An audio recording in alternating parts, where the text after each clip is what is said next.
Hey everybody, it's Mike with the 1974 GMC. It's been a while since I've made a video and sent it out, but this is an update to the last one that I made with the carburetor leaking. You can see it's a pretty decent day in northern Michigan. I have the window door open because it's cool outside, but spent a bunch of time power washing and staining my deck and doing a bunch of other things. So I guess let's just quick update on the motorhome. So the motorhome is back together, engine compartments back together, engine covers back on. Put on some lights in here. The carb's in it and it's not leaking, so it's good to go for in September when I'm going to use it again. And here, I don't know if I can get back far enough to give you a good, but there's the, I'll turn it this way, back up. There's the door on the bathroom. So opens up, there's the head, there's climb right in here, this massively roomy bathroom. You can see I've got a knob that probably is not good enough for you almost need two hands to do it, but there it latches, keeps the door shut. I bought some stainless steel screws, which I haven't put in yet, and I bought the cap nuts so that they don't, you don't have anything to scratch yourself on. So I went 1, 2, 3, 4 hinges on the door.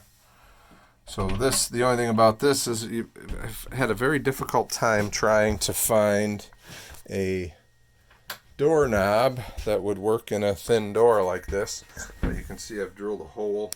Right now I could push a Phillips screwdriver in there and turn that knob so that it'll stay closed while I'm driving. But what I'm working on doing, I just have to buy a knob, and I've taken, here's another one of those latches. I've taken it apart and I just found a longer screw, and I'll put a couple of nuts in there to hold the latch properly, and then this will stick through that hole and there'll be a knob on it so that I can latch it from the outside without any trouble. I guess backing up just a step, so this is what I solved, or what I fixed the carburetor with.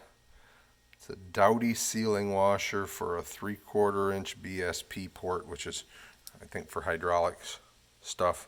But so it's got a rubber, you can kind of see the rubber sticks out, tip that a little bit. And basically I cleaned up the front face on the carburetor. I actually did a really nice job on that with a file, getting everything nice and flat, and then sandpaper, and then actually a hone stone to get a nice finish on it. And as of right now, that's working to solve my carburetor trouble. So I think I've said, I've talked with several people, that what I'm going to do is what you can see laid out there on the bench is my the EFI system that I bought, and I bought it used for a couple $100, so I'm going to give it a go. But there's the throttle body. It has 4 injectors on it. It also has the throttle position sensor, mass airflow, and I think that's a temperature sensor on the side there, air temp. Oh, excuse me, that's the manifold air pressure. And then there's the wideband O2, so it's a self-tuner.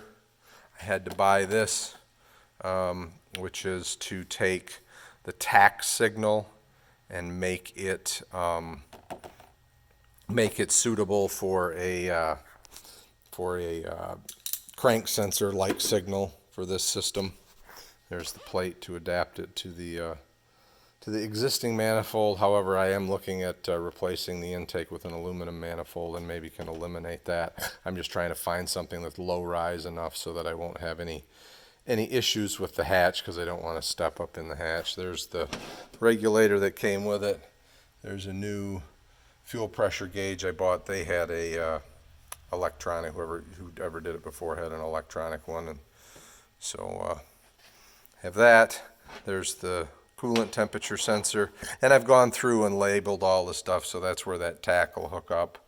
this is the wire that's for the temp sensor, fuel pump relay. I went through the wiring harness to figure out what everything was. I'm not sure what they had hooked in here. This is not in the wire harness. This is something somebody added, pulling off of the manifold air pressure sensor, so they maybe had a gauge of some sort on that. And then there's the ECM, which I'm happy about. This one doesn't have the ECM built into the throttle body, so that I can put this someplace that's cool.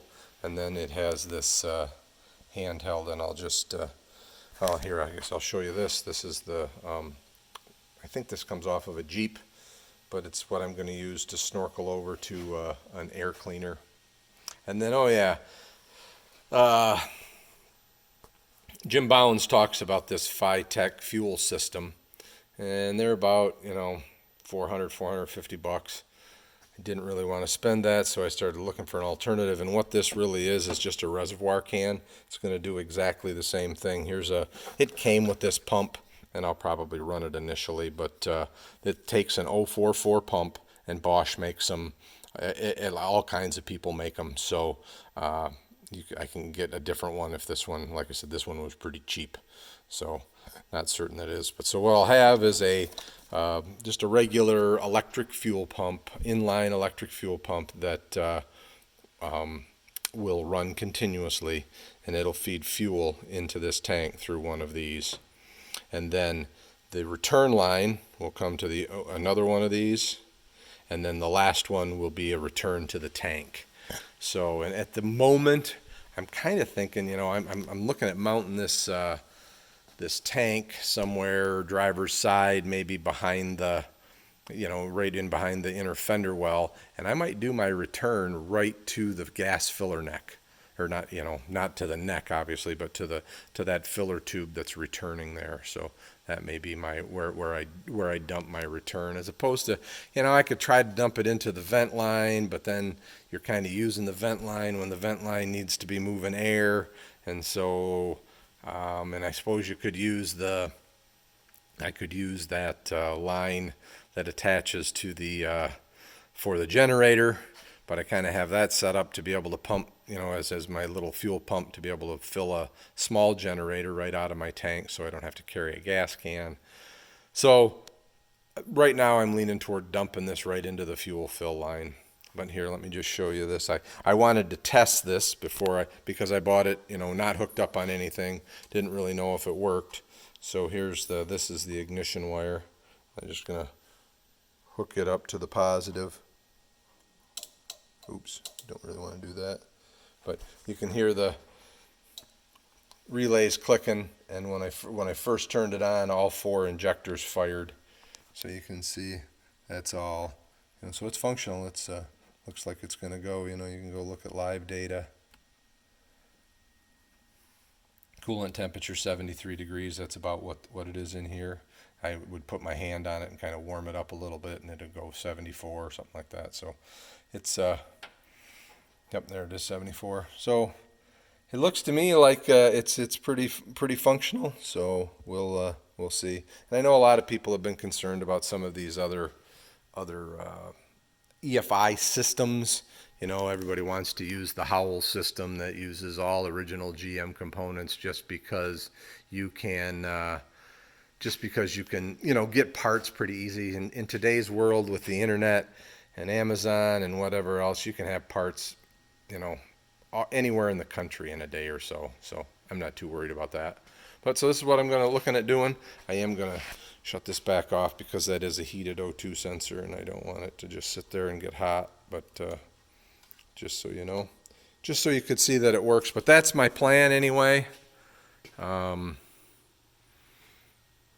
guess that's all I have for right now, but I'll let you know, when I start doing some installation of this, and it might not be until even this winter, but I'll probably get started on it. I'll figure out where I'm going to put that tank and go through some of that with you guys, make brackets and do what have you. So, well, that's my plan for now. Everybody have a great day, and as always, input's always appreciated.